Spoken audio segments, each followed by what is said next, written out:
Hey everyone, good morning and welcome back to the Wealth Preservation Podcast. I am here as always with Josh Saunders. Josh, how's it going?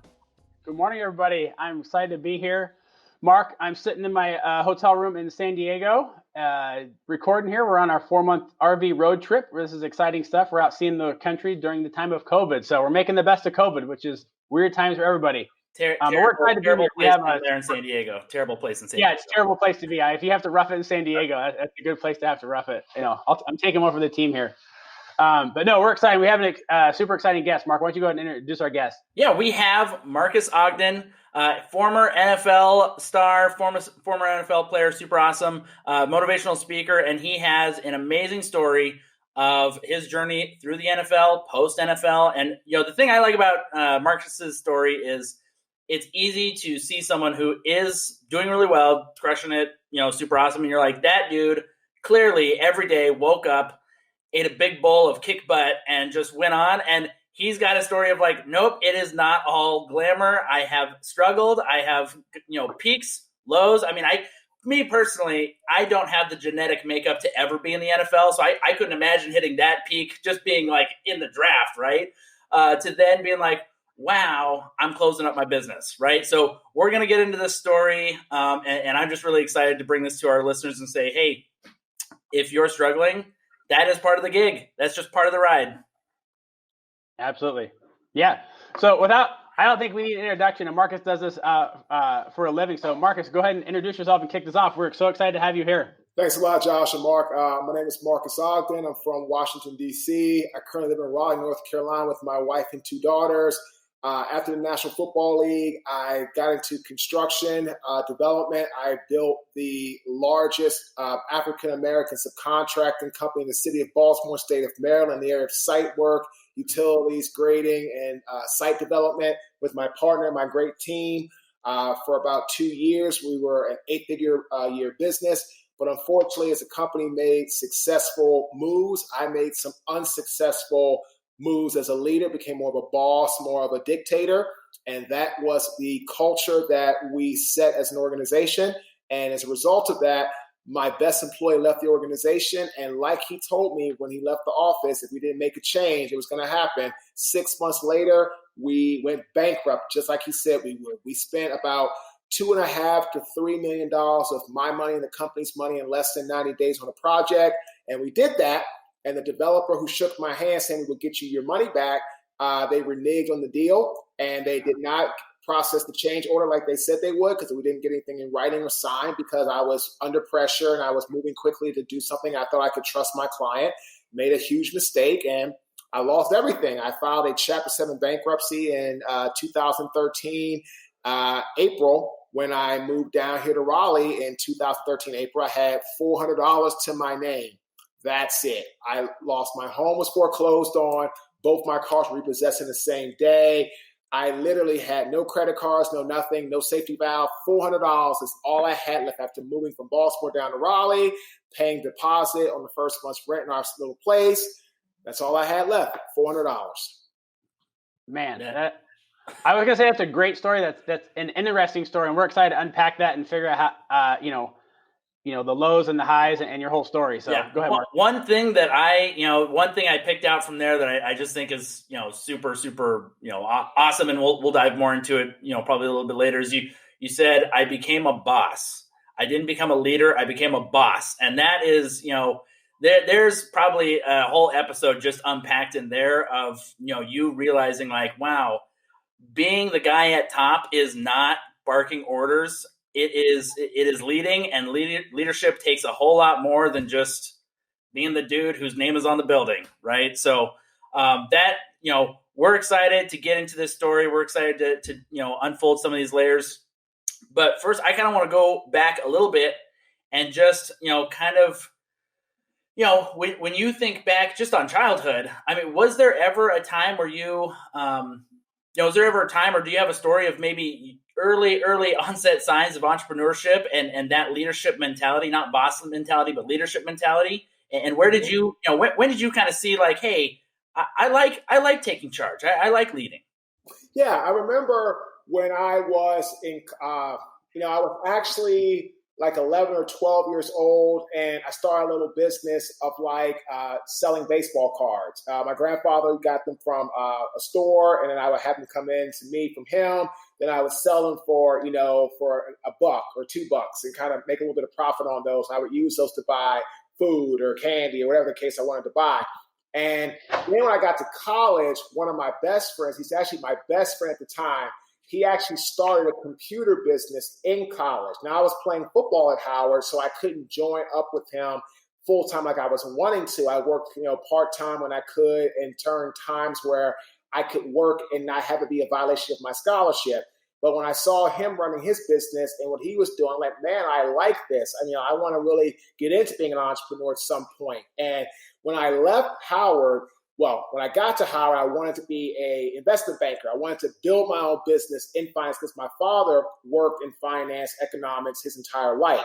But I was very fortunate, and I'm actually the first, and I'm still the only offensive lineman to ever be drafted from Howard University in the NFL. I'm hoping that changes at some point. I would love to see other linemen get drafted. There have been other players that have been drafted, no other offensive linemen have been drafted from Howard to the NFL. And I went to the NFL, and I had a great career, and I had some great friends. And actually, I had a friend today I haven't seen or talked to in 16 years talk to me today. He found me on a podcast. One of my clients has a podcast, and my old team wants to get into real estate investing. So I say, man, look, if you want to do this, you should hire me because I don't want you to make the same mistakes that I did. He has 3 kids. He's married. He's got a family. I said, look, invest in me so you can invest in a better future. But again, I've always had that bug since I was, like I said, like 11 or 12 with my baseball card business. And I got into it in college, saw a friend of mine doing it. Then when I left the NFL, I knew I wanted to do something where I could control my own time and not have someone tell me where to be, what to do. I wanted a structure, but I didn't want someone telling me how long to be there, what paying me something that they thought I was worth. I wanted to try going out there, making my own money and telling myself what I was worth from as far as a pay perspective. Right. Mark, I don't know, this is a good thing, but we could probably do like 6 episodes with Marcus just on that first his first intro right there. So this is all good stuff, man. I love it. I mean, you hit on like 6 major amazing topics that we could dive into for probably like an hour each at least. So this is awesome. So yeah, you want to go ahead, Mark? You can hit the first question. Before we move on to some of the more entrepreneur stuff, I mean, I also want to. So you knew you wanted to do entrepreneurial things. You knew you wanted to get into this kind of stuff, but you did get drafted to the NFL. Could you maybe tell a little story or a little something about just the emotions and kind of what went on in just being like, wow, I am of the elite caliber that I get to go play professionally in the NFL, and when your name got called and you're officially handed a jersey, what was that like? Oh, it was amazing because when I went to Howard, that was my only football scholarship offer. That was the only one I got. And what made it great was my father was also a Howard football alumni. My dad's a Howard grad. He played football for the Bison. He was actually one of the first classes to get scholarships back in the early 70s. So wow. I was excited for that. And like I tell kids all the time, I tell people all the time, you're going to take a lane. You're going to do what you feel is best for you. I thought I was going to be an investment banker, Wall Street, Merrill Lynch, downtown New York City, making moves and having dinners and all in the high rises and out by the, all the stuff downtown, and doing stuff in the ice rink and being in that person.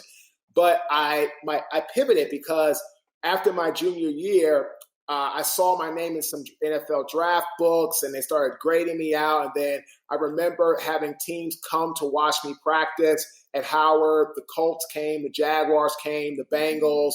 So many different people came to watch me practice. It was awesome.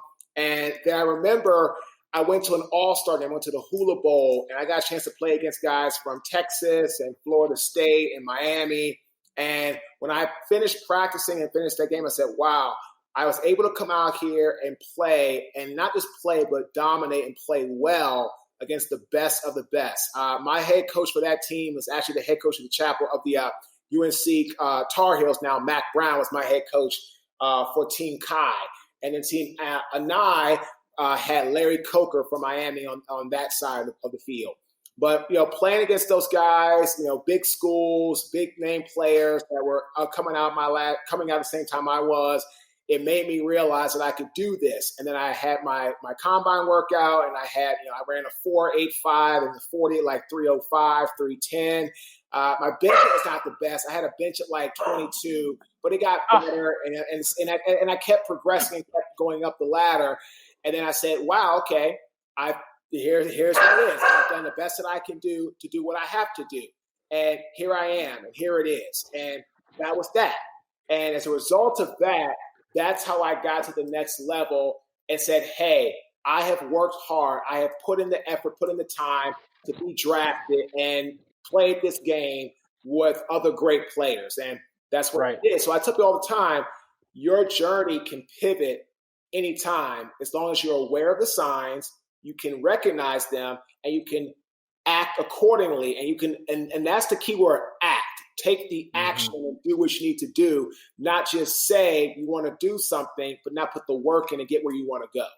Yeah, no, and we, our one of our more recent guests, he does something that is, he says very easy for anyone to do. And we asked him like, hey, why aren't more people doing this? And his answer was just, most people in general cannot execute, right? Like they know what they want. They know the life that they want to live. They just cannot execute. Everyone needs that help, that a little bit of help on just that execution part. Right. So, yeah. So, Mark, if you want to go be an investment banker, you're obviously driven from a young age. I mean, that's not, that's not like a no joke, job. I know multiple investment bankers. I know how many hours they work and what they do. That is not the easy road to success and fame. I mean, those are 90-hour weeks eating takeout at 1 o'clock in the morning. Pulling a 22-hour day. So.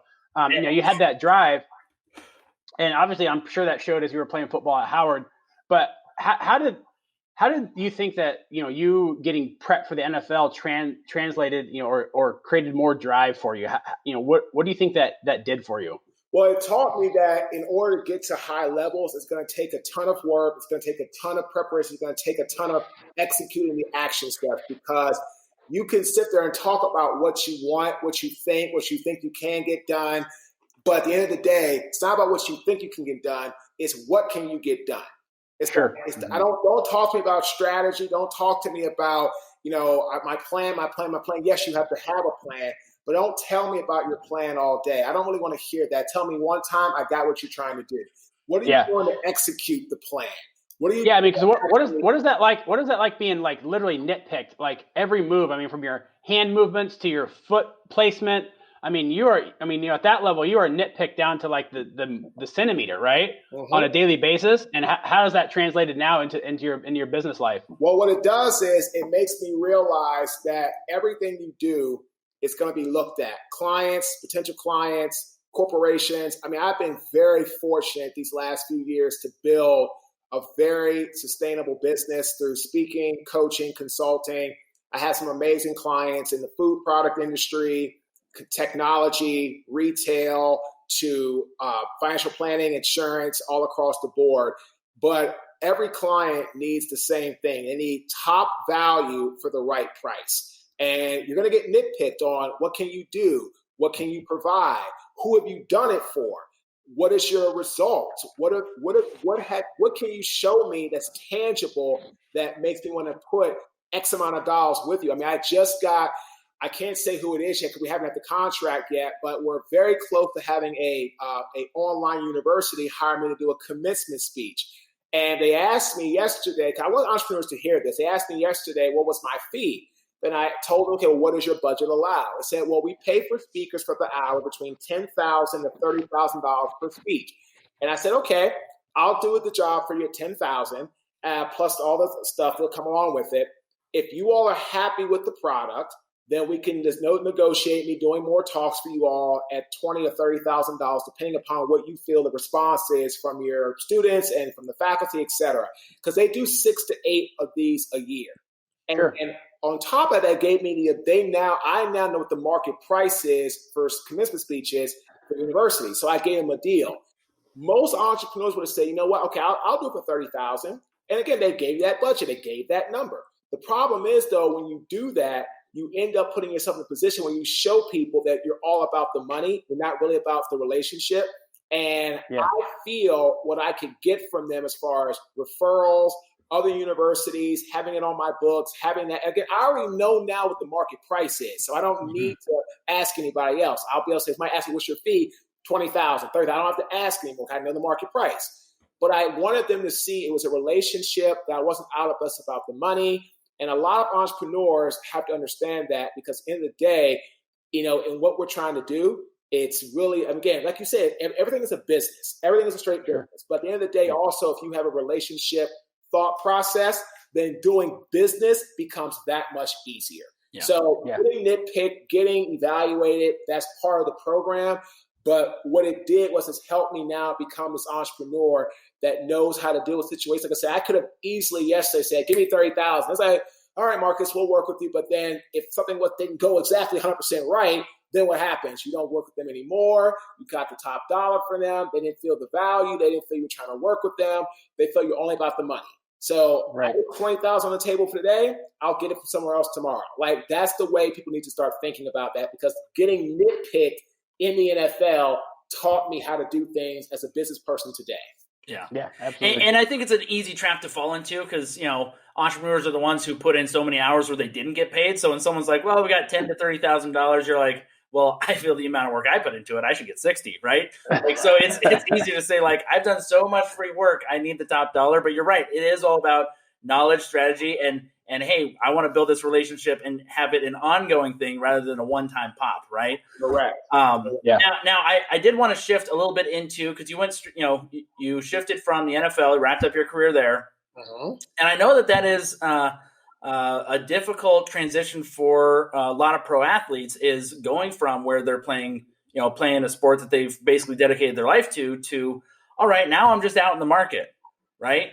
And you shifted to a construction company. Can you talk a little, like, did it take a little while to get that going? Did you have some of those like emotional swings of like, okay, I used to be guarding like kick-ass quarterbacks, and now I'm out here, like, what do I do next? I mean, tell us a little bit more about that journey. So really and truly, when I left the NFL for about 6 months, I struggled with alcoholism. I had a pain pill popping addiction. I got hooked on nightlife, gambling, everything you think of, really, really bad. And after about 6 months, I got off my butt, and I had a little bit of knowledge of construction, not a lot. I found a partner, and we came together, and we started the company. And we started off in 2008 in site work, in concrete work, small concrete work, footers, sidewalks, demolition, all that. Then one of my mentors went out of business in 2009, 10. And then in 2010, we started a development company, and we switched over to site work. And we went from concrete to site work. As a result of that, we then grew massively. And we had a ton of success. Problem was, we got over leveraged. We tried to grow too quickly. We tried to get all the jobs coming into us. We tried to just take over the market, and we weren't properly funded for that. And we didn't have a strong enough team internally and externally to get that done. And luck will only get you so far. And it got us for about 2 years to a $15 million a year organization with some luck and good fortune, and not, having our deficiencies exposed to clients and to potential clients. But once my best employee left the organization and that happened, then 6 months later, bam, we're bankrupt, broke, and we're out of business. And that's kind of how that whole process went down. Yeah, that's an interesting point. I've heard of so many businesses, that everybody thinks that, hey, I don't have enough business, and that's why your businesses fail. There's a lot of businesses that fail because they succeed too quickly, right? Or they can't accept that growth.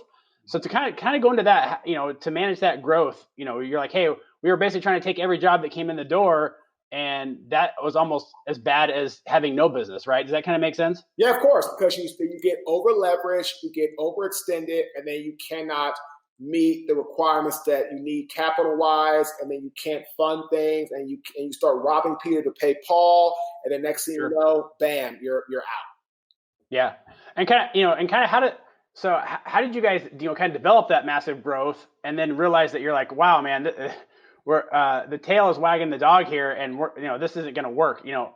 When we got on that project, the one where I spent all that money, the $2.5–3 million, and we didn't get paid back, we knew at that time it was over. I mean, and when my best employee left, we weren't able to fund the jobs properly and manage the jobs properly. We never recovered by getting a really good estimator like he was. We didn't really recover with having the right project manager. We didn't have anybody that was really qualified. We hired someone who was kind of more of a friend of mine or an old acquaintance that basically falsified his resume, and we didn't really have time to check him out because we were desperate, and we hired him and paid him. And then we just started getting really lackluster individuals at certain key spots of the business. And once that happened, it was just the beginning of the end. And then eventually that job, combined with the lack of quality and efficient staff, just made us become a horrific laughingstock company. And then again, 6 months later, we're out in the cold, and we're bankrupt, and we're losing our office. And I lost all my personal assets because I, of course, signed on the dotted line, and the home I couldn't afford anymore, and the cars we couldn't afford them anymore, and that was that. So, your best employee, you've mentioned that a couple of times.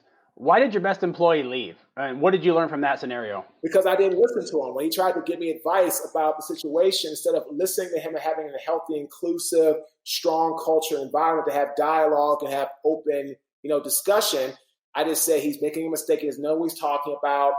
I see the numbers. I looked at our bank line as an asset. In real terms, it was a liability, because once you start borrowing off of it, you have to pay that money back plus the interest. So, because I saw it at $1.5 million, like, yes, we got $1.5 million cash. Awesome, it's an asset. No, it wasn't an asset, because once you brought off that line, you have to pay back $100,000 plus 10%. You pay back $110 on your 100, so it's not an asset. And so, that's when. Once I stopped listening to him, that's when he left. Gotcha. And how has that kind of shaped you moving forward, right? Like, you had this great employee who you knew was your best employee, and he left. And what did you take away from that as a learning point? I took away that at the end of the day, when you pay people to do a job and you don't let them do their job, you just basically waste payroll. You need to let people do what you hire them for. They're the experts. They know the business. The best thing I could have ever done for my business was fire myself from the CEO seat, put a real CEO in the seat, fire my partner from the COO seat, put a real COO in the seat, and just sat back and been an owner. That's what I should have done. But because I didn't see that, I didn't know how it was and what it looked like, I did not do that. And as a result, the lack of experience I had and knowledge I had eventually caught up with us when our luck started to run out. And that's why the company went bankrupt, in 2013. It was poor leadership, poor management, and it started with me at the top. Yeah. So what was that kind of feeling like between, when was it the same feeling or similar feeling like when you knew your kind of NFL career was over as knowing your business was over? Was that like, man, I'm here, I am again, like, son of a gun? Different feeling, because when I left the NFL, I had money. I still knew, at least I had time. I could kind of get myself together. When I lost to Caden, it was a nightmare. I had no money. I mean, we were scrambling. My fiance, and now she's my wife. We were scrambling to find a place in Carolina. We were scrambling to find we got down here, both cars were just scrambling, just trying to find a car. We didn't have a car for like 2 weeks, and trying to scramble how to do that, and then scrambling just to try to just make ends meet, and having to go to sometimes to food pantries to get food because we couldn't afford stuff in the food store. I mean, it was not the same feeling. One was just, okay, this is not great, but at least I have money, I have assets, and I have a house, I have time, and I can take my time to figure out what I want to do. The other one was just like total scramble mode. So not the same feeling. I may have snooped a little bit and already watched a lot of your videos, but can you tell us the story? And I know exactly which story it is about. That pinnacle moment where you really took a hard look at yourself and you're like, I got to make some changes. Right. So that happened in 2013, September, when I was a custodian. I was working the graveyard shift, and it was about 4:30 in the morning. I was taking the trash out like I do every morning on my shift when I was working for $8.25 an hour. And there was a rip on the front side of the bag, which I didn't see because it was pitch black outside. went to throw that trash to the trash can, and all that trash came back on me. It was rotten meat, rotten banana peels, spoiled milk. It was just horrible, protruding, smelling, nasty trash that came all the way back on my body, my bare skin, my clothes. And I threw the trash in the trash, cleaned myself as best I could. I sat on the curb and I said, wow, what has happened to my life? And I realized that what happened to my life was there was no accountability, there was no ownership, there was no structure. As a result of that, I ended up sitting right there where I was as a custodian making $8 an hour, who was literally blaming everybody for his problems. I was literally saying, wow, Marcus, your partner did it, the company did it. And I realized at that moment that I did it. It wasn't my partner. It wasn't the construction client. It wasn't my employees. It was me. I didn't have to do the work. I didn't have to do all the extra stuff. I could have waited. I didn't have to not listen to my best employee. I didn't have to become this arrogant, egotistical boss because I had money in my account and I had the city, in the palm of my hands. I didn't have to do any of that, but I did. As a result of that, that's what put me in that spot. And that was the day I said, enough is enough. We got to turn it around. That's what I did. Yeah. Yeah. And so Mark and I wouldn't say we have similar stories, but I grew up, as the comedian joke would say, is that, I grew up poor. I couldn't even afford the extra O, how I grew up. But, I remember in college sitting there and opening up my wallet, and I literally had $1 in it, right? And you're like, man, it's time to go to work and go make something happen and go do it. And I know Mark has a similar story. He grew up similar like that, and that's kind of the reason he's in this business. But having that ability to be like, you know what, I'm going to turn this around and I'm just going to go for it, right? And that's something that comes from heart and training, right? You're just like, hey, I'm not going to blame anybody else. It's me in this situation, nobody else. And especially when you have a family to support and things like that, you just got to go for it, right? That's just you got. It's almost like you need to hit that like little bit of rock bottom to know that like, okay, I can't do this anymore. There's better stuff for me out there.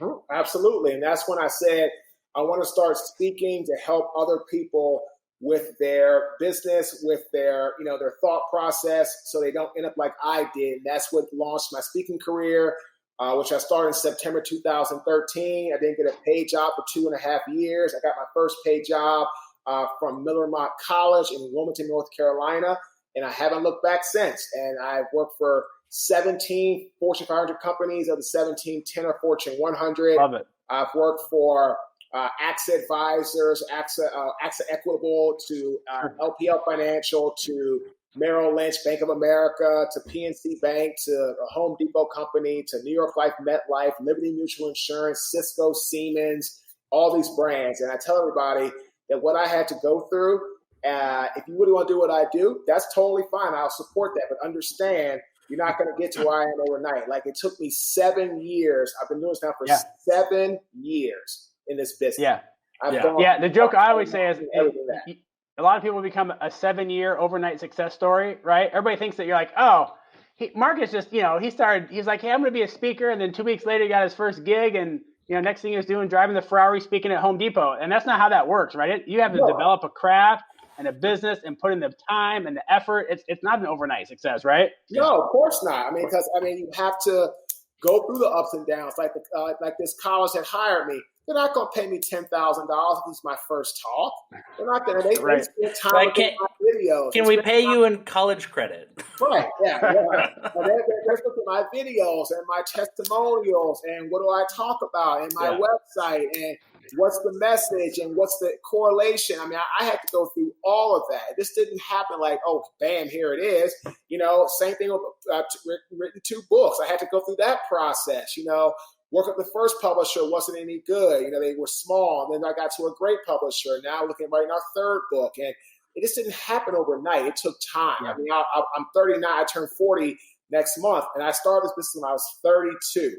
Started speaking when I was 32, almost 33. So I was like, I was 32 years old when I started this business. And 7.5 years, again, almost 40. I'm almost 40 going to be next month. And now 7.5 years later, here it is. But it didn't come overnight. Yeah. Now, one thing I want to touch on also is, typically, some people have absolutely no one supporting them when they take on a new venture. Does sound like there was a strong woman kind of, right there by your side the whole time. You said your fiance was scrambling and she was there, and now wife. Who were the people that you kind of surrounded yourself with when you were like, you know what, I'm making a change, and if I'm going to make a change, a lot of times people they have that realization that I need to have the right people around me if I'm going to go in the right direction. Right. Well, when I realized this is that I need to have someone like my business partner. We met in 2016, 17, and now she's been there and she's helped me grow the team around me to get where I'm at. But again, it's trial and error. It's up and down. It's learning ebbs and flows. And, I tell everybody, you just have to go through the experience. You have to kind of build an agenda or build a map of what you want in people, what you want to get done. And then you work backwards from there. And that's how you kind of fill in the blanks and kind of go spot to spot and kind of make sure the people that you're working with are giving you what you need to get where you want to go, and kind of just build it from that way. Mm-hmm. Yeah.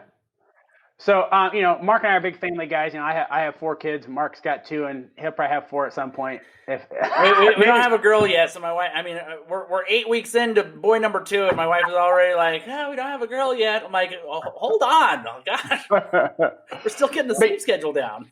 Right. But, obviously all of us are driven by the things that we love and what we're passionate about. And, it sounds like, Mark, that you're passionate about your family. So how has that also helped kind of motivate you when you're looking at your girls and you're like, hey, I got to be strong and do this for them also and set that example? How has that kind of affected that journey? It's everything, because, I want them to understand that if they want something in life, they have to go out, get the work done. They can be what they want to be. They don't have to depend on a man as another person to be there for them or get them to be successful. If they want it, they have to work hard for it. They have to set their goals, they have to achieve their goals, they have to set a new goal. So I'm always talking to them about how to be forward thinking and always putting themselves in the best position to win in life. And I'm always telling them that it starts with them. It starts with their ability, it starts with their desire to drive and be the best. And so that's what I set for them every day when I do my work. Are they ever like, here goes Dad with his motivational talk again? Come on, Dad. Nah. Because my 16-year-old is pretty driven already, and I have a 6-year-old, so she's young, so she's fine. But the 16-year-old is driven. She's got, studying for SATs and has a part-time job and a straight A student. So, she's already talking about what she wants to do in life. So, no, she gets it. Yeah, perfect. Awesome. Yeah. Well, I have some family members I'm going to send your way then. Yeah. Nice.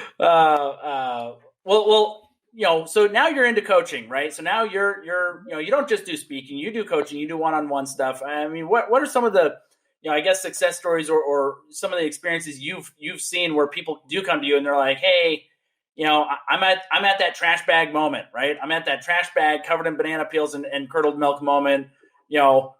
Who are, or I guess, are there some examples where you've been like, hey, this is the most common thing people come to me with and the most common misconceptions. And this is for any of our listeners out there, any of our listeners who have kids, like these are the biggest traps that people fall for.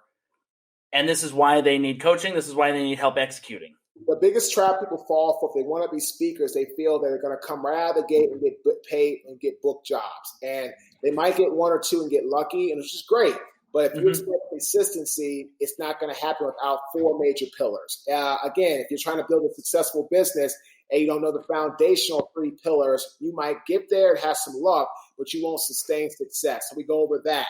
We go over some career and or life value drivers. A lot of people don't understand there's 6 major facets that you can utilize in life, no matter what you do, to use as a foundational builder to help you understand how to market your product, how to build your product, how to build your team. We work on that. So every client's different.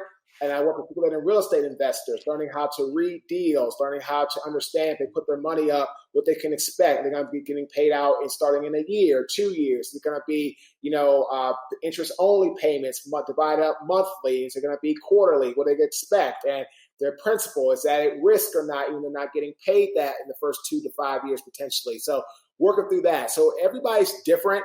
But a lot of my clients need to understand that everything's going to take a time, and it's a pattern that you have to build and a foundation you have to build. And if you don't have that time or you don't really have that innate ability to be patient, then my coach is not for you, because it's not going to happen overnight. I can't give you quick results overnight. I can help you build a foundation and start getting results, but it won't come quick overnight. If you want something quick, go play the lottery. Yeah. Right. Yeah. And get lottery results. So I hope to hit the lottery, and if you do, great. If you don't, that's fine too. So quick. That's a quick lottery. I was taking a statistics class in grad school, and my statistics professor was a manager at a big plant, and he had this employee that played the lottery, spent a lot of money on the lottery, and she drove 3 towns over. So she drove about 80 miles to play the lottery at this other gas station. And one day he finally asked her, he's like, "Why do you drive so far away? You can get tickets right at the gas station in the corner." She's like, "Oh, they've actually had more winners over there in that town." And he just shook his head and was like, "Yeah, you don't get how this works, do you?" Yeah, no overnight success for sure. Nope. Driving to the next town ain't gonna help. Well, first, I mean, if you were to, we hop in our DeLorean, go back in time, right? 88 miles an hour. If we're sitting down to a young Marques Ogden, what are you sitting down and slapping him upside the head and like telling him to either knock off or change his ways? I'm telling him to knock off lying to everybody about how much you eat. I would always eat someplace and then go somewhere else and say, "Oh, I haven't eaten. I would eat again." I haven't eaten, eat again. I would tell myself to stop that because, again, it became a hard habit to break as I got older, and I gained a bunch of weight. Now, it was around in the NFL, so it worked out, but telling myself to stop being such a fat ass and let me just stop eating all the time and stop talking about it. I love what you're saying. I'm sitting here drinking my healthy protein shake this morning so I don't overeat. Like that is, yeah. Well, stop overeating because it'll make you a fatty later, Mark. That's what feeling a little bit of conviction right now. But don't worry, the holidays are coming up. I mean, I'm sure I won't overeat. It took me a long time to go from 370. Well, now I was 375 in the NFL. Now I'm 265 today. So it's a lot harder to keep the weight off than gain it. Yeah, and just for the record, how much did you weigh at the combine when you ran a 4.8? 305. That is ridiculous, man. That is off. That is that's amazing. That's crazy. Linemen are, and so I was at a small town, so I was a lineman from my high school, right? And so that just kind of tells you I really didn't have the genetics to go on to college, but I was 235 in high school, but linemen in the NFL, I say they're like the VW Beetle. Right? I mean, like, it's not like an impressive car, but when you think of it as a human, you're like, oh, dang, that thing's hauling and it weighs a lot. It does, man. You're moving and trucking real fast to get from where you are to where you need to go. So if you can't move fast, it's going to be a long day. And I love when those linemen either get like a fumble recovery or they take off running, then you see them on the sideline just give me that oxygen. I can't breathe. I can't breathe. Oh, awesome. I'll throw a question out. So for any kids out there that are listening that want to have that better life, what is a good habit that they can develop today, right? What would you encourage kids to develop? Start spending 10 to 20 minutes a day exercising if you're a young kid. Push-ups, sit-ups, stretching, some form of just mental and physical development, right? Something you could be by yourself, quiet time, and then start to work on, again, you don't have to go lift weights and all that stuff yet, but just work on your body strength, push-ups, sit-ups, stretches, things of that nature, develop your core to start developing good habits and good workout habits that hopefully as you get older will continue to follow you as you get older in life. Yeah. Well, I'm going to go do 10 minutes of push-ups now. Two more questions. Third one was, so in the NFL, going back to the NFL, is there any notable person where you're like, dude, I played football with that dude, or I protected that dude? Of course, Ray Lewis. Oh, yeah, baby. Yeah. That's easy. I mean, greatest of all time, a most passionate physical player, really great sideline speed, was told he was not going to be a great NFL player, too small, not fast enough, not strong enough to play middle linebacker in the NFL against the big boys, and he proved everybody wrong, had a 17-year career, first ballot Hall of Famer, and is known as the best and most passionate football player to ever play in especially that position. You can go either him or Dick Butkus, and I think he's better because he could do better. Dick was a better tackler, but Ray had great tackling, was a better in coverage, had more receptions, would sack the quarterback better. and just had a better leadership quality that I think than Dick Butkus. And I love Ray Lewis's yard and a half story where he's, he talks about like the difference between me being okay and great was a yard and a half. Right. I backed up 1.5 yards and all of a sudden I could take angles better. I could get to people faster. I could see things better. And I think that translates to almost everyone's life, right? Like, what's that small, tiny thing where you're like, dude, if I just fix this one thing, I do better. I could be great. I could be great. That's right. Okay, so last one. I guess you and your wife and your girls, you have tickets to fly anywhere tomorrow. Someone hands you, says, where do you want to go? You're going, 2-week vacation, all paid. Where are you going? Greece. Great, nice. Why Greece? What food? Yeah, why Greece? What? We were looking at that, and we wanted to see like some of the old, history, some of the old buildings, some of the cities, and then they have some really great hotels you can like be in and be like right on the water, in comparison to that. And then it's just great. Cause I lived overseas. I lived in Scotland playing NFL Europe. So I lived in Scotland, downtown Glasgow. I've been to Berlin, Dusseldorf, Amsterdam, Cologne, and I lived in Glasgow, and it was great. And I saw a lot of great things, cool things. I got a chance to see a lot of history. I got a chance to see William Wallace's sword and the crown jewels of Scotland and Robert the Bruce's castle, and sat in the king and queen's chair of Scotland, and just all this great stuff. So the history of Greece, and I'm a big, Greek mythology. We named our dog. I named my first dog Zeus. Our current dog we have is Athena. So we're big into like Greek mythology, and I'm going to go check that out and go to Greece. I love it. Awesome. So I'm hitting it all. I'm hitting the Greece in a couple, and I'm hitting the Greece. There you go. I love it. Flights are cheap right now, so yeah, absolutely. Flights are cheap and hotels are cheap. I'm gonna get on that, and I'm gonna jump on that right away. Opportunity. That's awesome. Well, cool. Mark, you want to go ahead and wrap this up? Yeah. So thank you so much for telling your story. I mean, again, I think, as simple as it is, and obviously not everyone's an NFL player, a construction worker, a public speaker, but the struggles you went through, the lessons you learned, and really the pieces you implemented throughout your life, those are what transcends to everybody. And so we just really love that we're going to, bring that to our listeners. And I think it's awesome. I just want to thank you so much for being on the show. Can't wait for episode 2, where we get to go into a little bit more about how you coach people and some of the lessons that you bring to them specifically. I think that's going to be awesome. Josh, did you have any last words before we wrap up here? I was gonna let Marcus give his closing thoughts, and I'll wrap us up. So, Marcus, closing thoughts. If anybody wants to reach out to us, just go to our website, www.marques, MARQUES, Ogden, OGDEN.com. And again, a great thing if you want to know about us and our brand or some of our philosophies, pick up our book, The Success Cycle. You can get it on Amazon.com. You can get it at Barnes & Noble's bookstores all across the country. You can get it at Barnes & Noble's online. You can just go off our website. Again, The Success Cycle talks about 3 keys to build a successful empire: ambition, drive, and hard work. So pick that up. It'll really help you build a platform to start taking action steps towards greatness in your own life. And we will have links to all of those on our YouTube channel and on our website. So, if you're listening, go to our website, go to our YouTube channel. We'll have links there. Yeah. Again, I'll wrap this up. Marcus, thank you so much for being here. That was really inspirational. I love hearing your story. That was really, really cool. Thanks for chatting with my boys. You made Dad look cool this morning. That Dad's not a total moron. That actually gets to talk to cool people. So thanks for that. I appreciate it.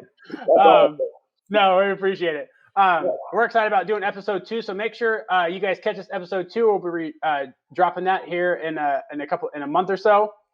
Just remember, anything said here should not be taken as tax, legal, or financial advice. Make sure you consult a great attorney or CPA, financial advisor, or if you need life coach or coaching in the business side, contact Marques and reach out to him.